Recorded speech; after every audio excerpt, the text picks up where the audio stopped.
নমস্কার বন্ধুরা, আপনারা সবাই কেমন আছেন? আশা করি সবাই ভালো আছেন, সুস্থ আছেন। আমিও অনেক ভালো আছি, সুস্থ আছি। আমার চ্যানেলে আপনাদের অনেক অনেক ভালোবাসা জানিয়ে আজকের এই মিনি ব্লগটি শুরু করলাম। সকালে উঠে সমস্ত কাজকর্ম করে একদম ফ্রেশ হয়ে এখানে রেডি হয়ে গেছি।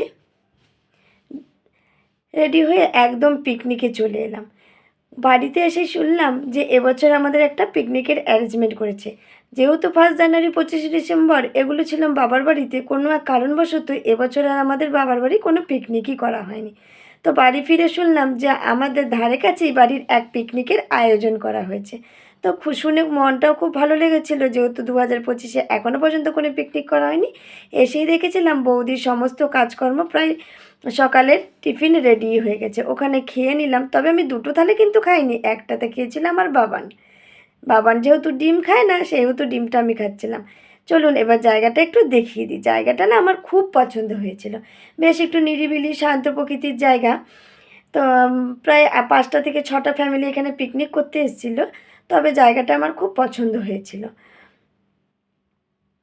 এদিকে এরা ছেলেদের মতো আনন্দ করছিল। 2 ভাই মিলে একটু দোলনায় চড়ছিল। আমার ছেলে একটু দোলনায় চড়তে খুবই ভালোবাসে। এদিকে বৌদি বলল, সকালে টিফিন যখন হয়ে গেছে তোমরা তোমাদের মতো এনজয় করো, আমি নিজে একাই সামলে নিতে পারবো। এদিকে সমস্ত রান্না আমাদের হয়ে গেছে। চিকেনটা হলে করবে ভাত, তাহলে আমাদের আজকের পিকনিকের খাওয়া দাওয়া সব রেডি হয়ে যাবে। এদিকে আমার দাদাভাই চিকেনটা একটু করছিল, আর বৌদিভাই তো সব রান্নাই করেছে। বৌদিভাই তো কোনো তুলনাই হয় না। রান্নাবান্নার মাঝে মাঝে আমরা একটু ঘুরু ঘুরু করতেও বেরিয়েছিলাম, আমি আর আমার যা, মানে আমার দিদিভাই। তো দিদিভাই আমার সঙ্গে এখন ছিল না, অন্যদিকে ভিডিও করছিল, তাই আর দিদিভাইকে দেখাতে পারলাম না। তো জায়গাটা তো আগেই বলেছি আমার খুব পছন্দ হয়েছিল জায়গাটা এসে, কেননা শান্ত, রোদ্দুর কম ছিল, একটু ঠান্ডা ঠান্ডা হাওয়া ছিল। বেশ উপভোগ করেছিলাম আজকের এই দিনটি, জানেন তো। খুবই ভালো লেগেছিল জায়গাটা। ওপরে কত পাখির আনাগোনা, কিচিরমিচির ডাক, খুব ভালো লেগেছে। এদিকে ছেলে বারবারই বায়না করছে দোলনায় চড়বে। তো একবার দাদাভাইয়ের সঙ্গে দোলনায় চড়ে এসছে, আবার সে দোলনায় চড়তে গেছে। তারপরে খানিকক্ষণ ঘুরে এসে দেখলাম এদিকে দাদাভাই স্যালাড কেটে রেডি, লেবু। এদিকে বৌদিভাই রান্নাবান্না প্রায় শেষই হয়ে গেছে। এদিকে করেছিল কড়াইশুঁটি দিয়ে মুগের ডাল, বেগুন ভাজা, আর করেছিল মাছের মাথা দিয়ে বাঁধাকপি, আর করেছিল চিকেন, চাটনি, পাঁপড়, আর মুখোশুদ্ধির জন্য ছিল মিষ্টি। তো আজকে আমাদের এই পিকনিকটা খুব আনন্দ সহকারে আমাদের এই দিনটি কেটেছিল। তো বৌদিভাই রান্না শেষ হয়ে গেলে বৌদিভাইকে নিয়েও যাব অবশ্যই একটু আমাদের সাথে এনজয় করার জন্য, কারণ সবাই তো এনজয় করতে এসছে, সবারই এনজয় করার মতো মন আছে।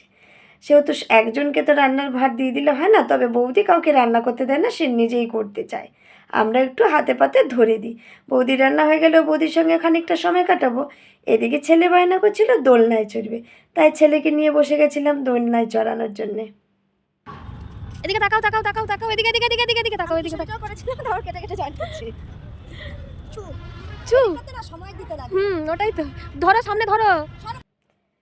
ছেলেদেরকে নিয়ে একটু এনজয় করার পর এসে সবাই মিলে খেতে বসে গেলাম। খাওয়ার টাইম হয়ে গেল। খাওয়া দাওয়া প্রায় শেষ করে প্রায় লোকই এখন যাওয়ার জন্য তৈরি হচ্ছে। তো আমাদের টোটো বলতে বাবা মা, আমার জেঠিমা জেঠু, এরা গেছিলো টোটো করে, যেহেতু বাড়ির কাছাকাছিই ছিল। আর আমরা বাকি সব কয়েকজন গেলাম যে যার বাইকে করে। তো খাওয়া দাওয়া শেষ করে ওখানে যে যার মতো একটু বিশ্রাম নিচ্ছিল, আর আমরা সবাই মিলে একটু চারিদিকটা ঘুরতে বেরিয়ে পড়েছিলাম। বেশ সন্ধে সন্ধে হয়ে এসেছিল, সূর্যটাও দেখতে দারুণ ছিল। আর এপাশে এসে দেখলাম পাতাবাহারের গাছগুলো দারুণ লাগছে। যেহেতু এই পাশটা তো আসাই হয়নি, বৌদি বললো চলো এ পাশটা ঘুরেই আসি। তাই এখানে একটু ঘুরে দেখলাম যে ভেতরটা তো বেশ সুন্দর, ভিডিও করার জন্য বেশ ভালো লাগলো। তো এদিকে টোটোও চলে এসছে, সবাই যে যার মতো রেডি হয়ে গেছে। তো বন্ধুরা, আজকের ভিডিওটা এই পর্যন্তই। কেমন লাগলো অবশ্যই একটা কমেন্ট করে জানাবেন, ভালো লাগলে একটা শেয়ার করবেন। ততক্ষণ সবাই ভালো থাকবেন, সুস্থ থাকবেন, দেখা হচ্ছে আর একটা নতুন ভিডিওতে।